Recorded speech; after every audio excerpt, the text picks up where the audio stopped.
What's up, everybody? Welcome back to Rascal Reacts, where you ask for my 2 cents and I'll give you a nickel.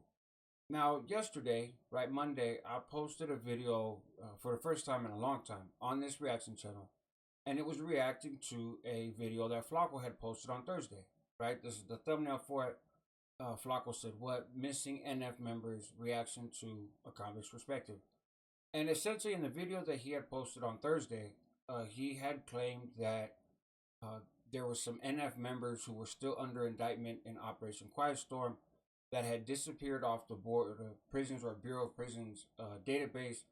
Therefore, maybe they, had the feds, drop the charges. Maybe they were facing state charges. Maybe they were in the county jail. Maybe they were transferring. A whole lot of speculation. And I wound up explaining the very reasonable answer for it in my reaction, and a lot of my critique was based on the fact that that video sat there for 4 days collecting views, when I feel like there was plenty of time for him to realize what the actual truth of the situation was. Right? I did not know at the time that shortly after he posted that video on Thursday, he wound up incarcerated. Right? And is currently incarcerated as we speak, and it looks like he's going to be incarcerated for quite some time still. Right? And so that's what we're going to get into here. I caught word of it. I saw a couple videos, and then I did some digging around, and was fortunate enough to speak to somebody who had recently gotten out of the Pima County Jail, which is where Flaco's housed. Learned a little bit about that system, and it's kind of crazy who he's housed there with, and just kind of things how things have unfolded. And so I'm gonna get into that now. I'm recording this Monday night. You guys are gonna see this Tuesday morning, right? But let's get into it. So some of you remember 6 months ago that Blood on the Razor Wire, Chad Marks, had done a video explaining some of the factors around the infamous case now that Flaco had caught somewhere around a year ago, right, in Arizona, when he was on the news and they were looking for him, and everything else. If you're not sure who Flaco is, or you're unaware of all this stuff, basically he is a famous YouTuber, right?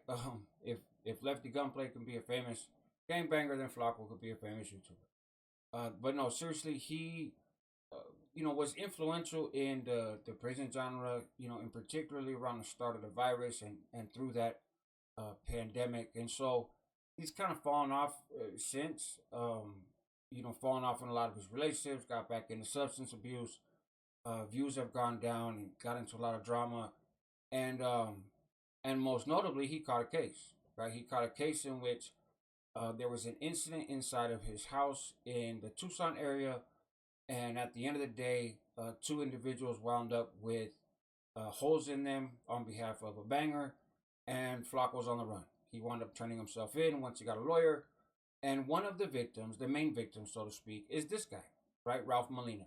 And so Chad Marks had kind of given a rundown of this individual and the circumstances and whatnot in his video. If you haven't seen it, I suggest you go check it out. And the reason I'm mentioning it is because this is an old booking photo from some other area. I think when Mr. Molina had gotten in trouble before, but he is also in trouble now. And man, that's a horrible. Look at that. That was him some years ago, right? Not that long ago, because it said admission date 2022, and this is him. Oh, hold on. And this is him now, right? Whooped. Don't do drugs, kids, right? So, anyways, here's Mr. Molina, and he is currently housed in the Pima County Jail in the Towers, right? So, what the way that Pima County Jail works, from my understanding, is there's an East complex, a West complex, and then the Tower, right? The East complex has 2 floors. The West also, I think, has 2 floors, and the Tower has 4 floors. And in the East, it's mostly mental health, the detox observation, intake, that sort of thing, lower security folks. And in particular, there's one place, I got to pull it up in my notes, but Pod 1P, so the first floor, Pod P, is for intake, right? And in that intake pod, they do detox monitoring.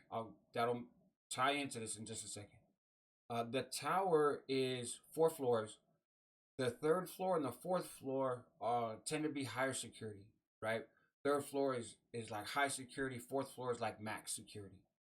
Those both floors tend to be individuals that have been to prison before, have violent cases, they're gang members, they're management issues, what have you.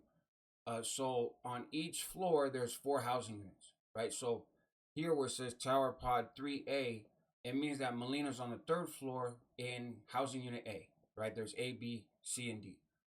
For East, it's P, Q, R, and S, or something like that. But anyway, so that's where Mr. Molina is right now. Now, in February, when he caught his case, he was housed in 3D. So same floor, third floor, but housing unit D. And that is the same place that Flaco was housed when he initially caught this case, in which Mr. Molina ended up with a gunshot wound, right? Now, Molina made a lot of statements to the police at the time that it happened, and it is expected that he was their star witness for the trial that Flaco was, supposed to be getting ready for. It was believed that because he was incarcerated and he was going to be incarcerated up until the trial for whatever other cases he caught, that his credibility would be questionable, right? But he's also made various statements and contradictory statements and that kind of stuff. There was a female that was hit also. I don't think that she is expected to cooperate against Flaco. And we'll kind of leave that at that. That's my understanding. I could be wrong. But anyway, so that's where Mr. Molina is now. Now, why is that relevant, right? Because this is one of the videos I saw earlier, EBK's video, and this was just earlier on Monday, and it said that Flaco was East Pod 1P, room 3, B4, whatever, bunk 4. So, as I said before, that's the intake, right? That's the intake spot. That is also where they do the detox monitoring, okay? Now, a few hours later, when I looked it up, his housing had changed, right? And his housing changed to Tower Pod 4B, room 6B2. So what's notable about that? Tower Pod 4, again, is on the 4th floor. So Molina, the dude who's expected to tell on him, is on the 3rd floor. Flaco is on the 4th floor. And that is the one housing unit in all of the towers. That's the one housing unit where they also do detox monitoring.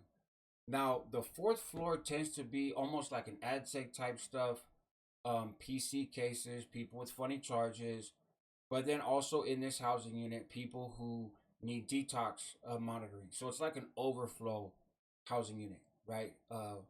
B, on the 4th floor. And so why is Flaco there, right? Well, in Pima County, when you come in, you got to go through like a 5-day detox. Now, he was arrested on Thursday, right, for the fugitive warrants. He was going through detox observation since then. If you count Thursday, Friday, Saturday, Sunday, Monday, it's about 5 days.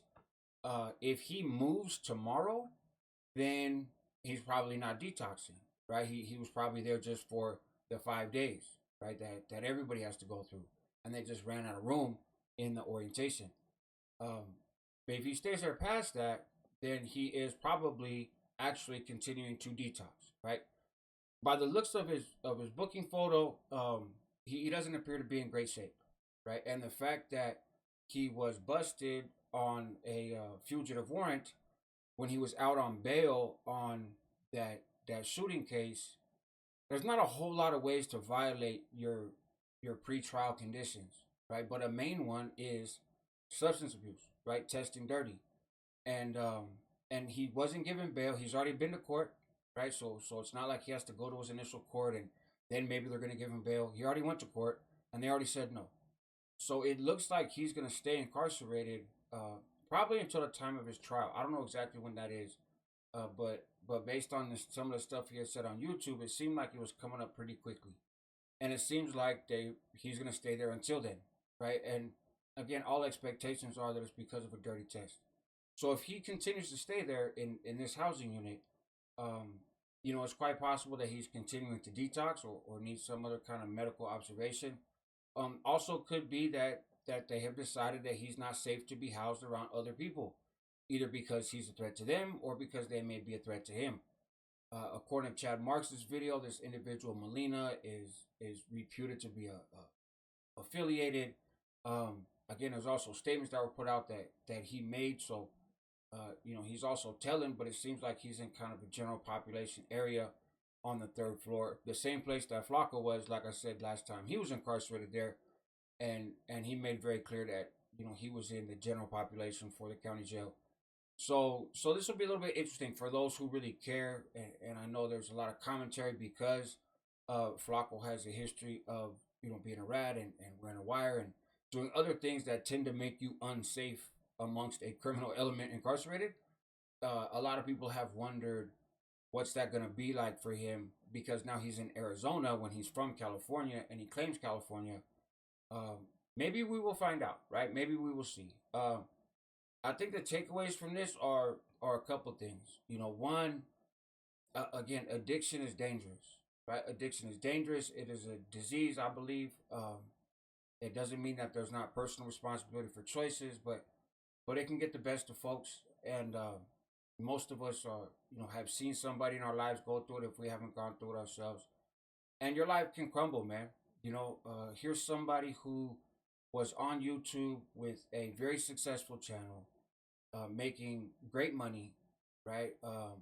Working alongside other people, and now he's, posting videos of kind of wild speculation every now and then in the hopes to get a few views.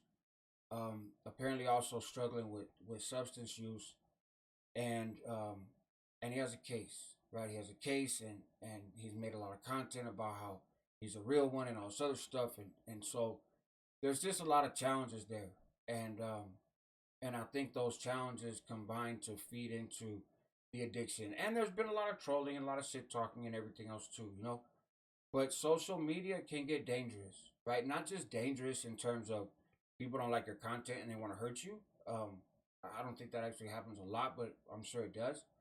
But dangerous in what it can do to the individual.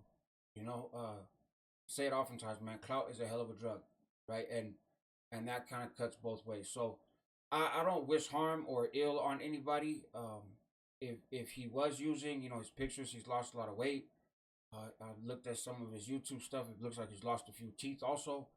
So, hopefully he takes his time to get healthy. Maybe that puts him in a better position to participate in his trial.